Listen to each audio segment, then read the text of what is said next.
আসসালামু আলাইকুম রহমতুল্লাহি ওয়া বারাকাতুহু। আমি ডাক্তার মীর শহীদুল ইসলাম।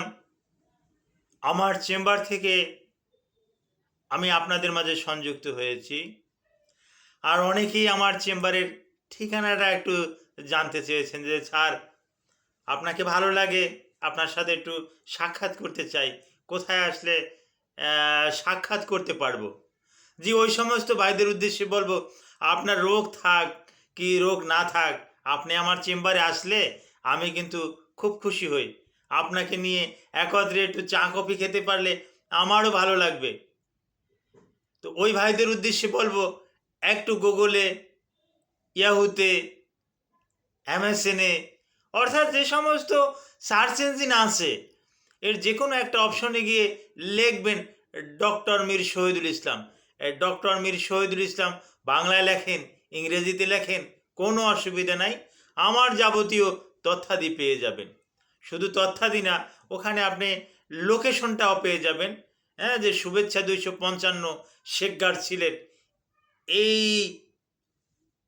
ট্র্যাক করে আপনি লোকেশনটা ট্র্যাক করে আপনি সরাসরি আমার চেম্বারে এসে হাজির হতে পারবেন, আমাকে চমক দেখিয়ে দিতে পারবেন। জি দর্শক শ্রোতা, আশা করি মহান রব্বুল আলমিন আপনাদেরকে ভালো রেখেছেন। ওই মহান রব্বুল আলমিন আমাকে ভালো রেখেছেন বিদায় আপনাদের সম্মুখে এসে চিকিৎসা বিজ্ঞানের দু চারটা কথা বলার স্কোপ পাচ্ছি। জি দর্শক শ্রোতা, এই মুহূর্তে গুরুত্বপূর্ণ একটি চিকিৎসার কথা আলোচনা করব। চিকিৎসাটা নবী করিম সাল্লাল্লাহু আলাইহি সাল্লামের সুন্নতি চিকিৎসা, যা আজ থেকে ১৫০০ বছর আগ থেকে প্রচলিত। আর ১৫০০ বছর আগে প্রচলিত, কিন্তু চীনে বা আমেরিকা, ইউরোপে এটা কাপিং থেরাপি নামে আরও ৩০০০ বছর আগ থেকে এটা প্রচলিত।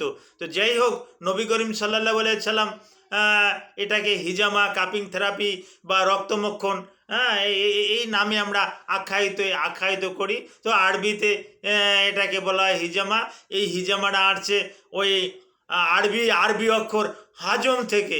আর হাজমের অক্ষর হলো যে চোষণ দেওয়া, চুষে নেওয়া, হ্যাঁ, বা ওই কি কি কি বলি, এটা নেগেটিভ সেকশন দেওয়া, এটাকে আরবিতে বলে হাজম, আল হাজম।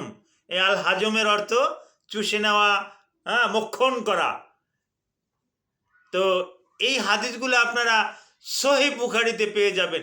হাদিসের নাম্বারটা বলতেছি, আমি ক্যাপশনে লিখে দেবো, তারপর নাম্বারটা বলে দিচ্ছি। আপনারা এখান থেকেও আপনারা নাম্বারগুলো স্মরণ করবেন। আমি আগে 4টে হাদিসের রেফারেন্স বলবো। হাদিস 4টে হলো সহিহ বুখারী, হাদিস নাম্বার 5278, হাদিস নাম্বার 5279, হাদিস নাম্বার 5281, হাদিস নাম্বার 5295।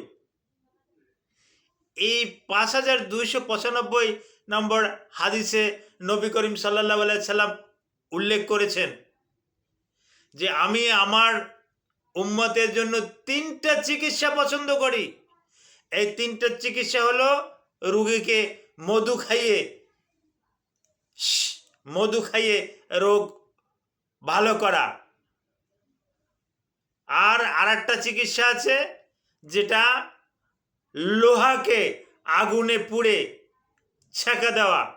আর একটা সেপা আছে সিঙার ভিতরে, হিজামার ভিতরে, কাপিং থেরাপির ভিতরে।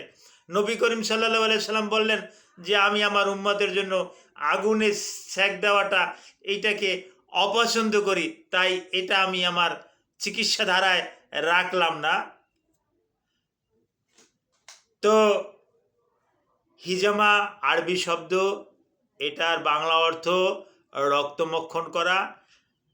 আর এই রক্তমক্ষণ করলে শরীরের যাবতীয় বিষক্রিয়া, যাবতীয় টক্সিন, এগুলো কিন্তু বেরিয়ে যায়, আপনাকে যৌবন দিবে। আপনি মনে হবে যেন আপনি নূতন জীবন, লাইফ স্টাইল আপনার চেঞ্জ হয়ে যাবে, নূতন জীবনে আপনি পদার্পণ করবেন। হিজামা এত এত এত গুণ আছে হিজামার ভিতরে। আর এই হিজামাটা স্বয়ং জিবরাইল আলাইহিস সালাম নবী করিম সাল্লাল্লাহু আলাইহি সাল্লামকে শিখিয়ে দিয়েছিলেন। আর নবী করিম সাল্লাল্লাহু আলাইহি সাল্লাম মিরাজের রাত্রে যখন সপ্তম আসমান থেকে ষষ্ঠ আসমান, ষষ্ঠ আসমান থেকে পঞ্চম আসমান, পঞ্চম আসমান থেকে চতুর্থ আসমানে, এরকমের এক একটা আসমানের দিকে নিচে নামেন। আর প্রত্যেকটা আসমানের ফেরেশতারা নবী করিম সাল্লাল্লাহু আলাইহি সাল্লামকে বলতে থাকেন, হে মোহাম্মদ, হে মোহাম্মদ, হিজামা হিজামা, আপনার উম্মতের ভিতরে হিজামা চালু রাখবেন, কারণ হিজামা আপনার উম্মতের সমস্ত রোগ জড়তা দূর করবে। শুধু কি রোগ জড়তা দূর করে, জাদুটোনা, বানটোনা, মানুষের ক্ষতি করা, এই রকমের যদি ক্ষতি করে থাকে, হ্যাঁ, এটা হিজামার মাধ্যমে ভালো হয়ে যায়। এটাও ওই হাদিসগুলো খুললে, আপনি হাদিসের যে রেফারেন্সগুলো দিছি, হাদিসে আপনারা স্পষ্ট পেয়ে যাবেন। জাদুটোনা, মানুষের ক্ষতি করা, বিভিন্ন রকমের সমস্যা হওয়া, এগুলো ভালো করে। নবী করিম সাল্লাল্লাহু আলাইহি সাল্লাম এহরাম অবস্থায়, ওমরা হজে এহরাম অবস্থায় শিঙে লাগিয়েছিলেন, তার হাদিস আছে। নবী করিম সাল্লাল্লাহু আলাইহি সাল্লাম পায়ের ব্যথার অবস্থায় শিঙে লাগিয়েছিলেন। এগুলোর অগণিত হাদিস আছে, আপনারা একটু ঘাটাঘাটি করলেই পেয়ে যাবেন।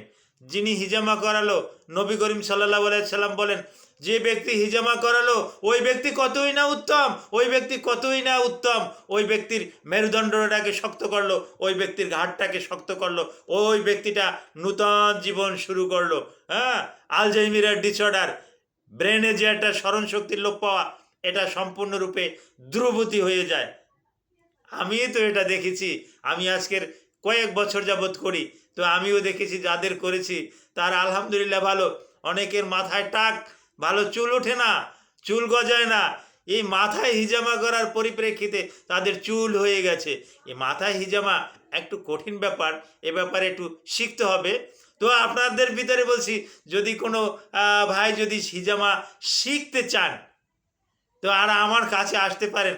আমি আপনাদেরকে নবী করিম সাল্লাল্লাহু আলাইহি সাল্লামের একটা সুন্নতি চিকিৎসা, এটা আমি আপনাদেরকে ফ্রি শিখিয়ে দেব। এটা চালু থাকুক, এটা নবী করিম সাল্লাল্লাহু আলাইহি সাল্লাম এর উম্মতের ভিতরে চালু থাকুক।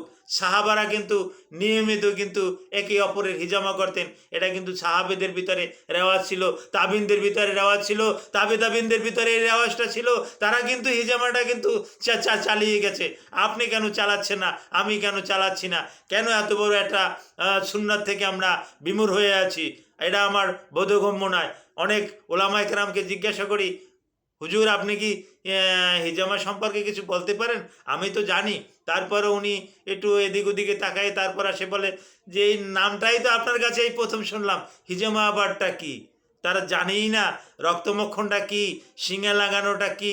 এটা যে নবী করিম সাল্লাল্লাহু আলাইহি সাল্লামের সুন্নাত, এ ব্যাপারে যে 15-20টা সহিহ হাদিস আছে, 15-20টা সহিহ হাদিস আছে, এ ব্যাপারে তাদের কোনো গুরুক্ষেপই নাই। তারা ওই চটি পরে এবং ওই চটি বলে। হ্যাঁ, আল্লাহ সুবহানাহু ওয়া তাআলা ওই সমস্ত ওলামায়ে কেরামদেরকে হেদায়েত দেখ। ওই সমস্ত ওলামায়ে কেরামদের কাছ জন্য দোয়া করি, আল্লাহ তাদেরকে হেদায়েত দেখ, তারা একটু বেশি বেশি করে স্টাডি করুক, তারাও যাতে বেশি বেশি করে জানে। হিজামার এক কথায় বলতে গেলে এ টু জেড সমস্ত রোগের চিকিৎসা করে, বিশেষ করে মেরুদণ্ডের ভালো কাজ করে। Rheumatoid arthritis, osteo arthritis, osteoporosis. এখন পিএলআইডির জন্য অপারেশন ছাড়া বিকল্প কোনো পথ নাই। পিএলআইডিতে অনেকেই অপারেশন করে, কিন্তু যার পিএলআইডি হয়েছে তাদেরকে শিঙা করিয়ে দিয়েছি, তাদেরকে হিজামা করিয়ে দিয়েছি, তাদেরকে কাপিং থেরাপি করিয়ে দিয়েছি, আর পিএলআইডির অপারেশন লাগে নাই। ডক্টর বলছে যে আপনি এত তারিখে আসবেন, আর সব কিছু ওকে। হ্যাঁ, রুগী ওই ওটিতে যাবে এরকমের ভাব। হঠাৎ করে আমার কথা স্মরণ হলো, কী কারণে কি জানি না, আমার কাছে আসলো, আমি হিজামা করে দিলাম, রুগী আজও ভালো আছে। এরকমের শত শত রুগী আমি আমার সামনে দেখতে পাই, হ্যাঁ, হিজামার রুগী। তো সুতরাং হিজামা একটা সুন্নতি পদ্ধতি, নবী করিম সাল্লাল্লাহু আলাইহি সাল্লামের একটা চিকিৎসা, তথা চীন, ভারত, পাকিস্তান, হ্যাঁ, এই চিকিৎসাটা ছড়িয়ে পড়েছে আজ থেকে 3000 বছর আগে। এই চিকিৎসাটা চলতেছে চীনে, এর বিকল্প কিছু নাই। এই রকমের আর্থ্রাইটিস, রিউমাটয়েড আর্থ্রাইটিস, এর বিকল্প কিছু নাই। তারপর ইনফার্টিলিটিতে যারা ভুগতেছেন, ওবেসিটি যাদের আছে, যাদের মেদবুরি আছে, তারা, হ্যাঁ, বাচ্চা দানে অক্ষম, তারা যদি হিজামা করেন, ইনশাআল্লাহ আল্লাহ চাহে তো আপনি বাচ্চার মা হতে পারবেন। সুতরাং হিজামাটা আপনি অব্যাহত রাখুন। Thank you all.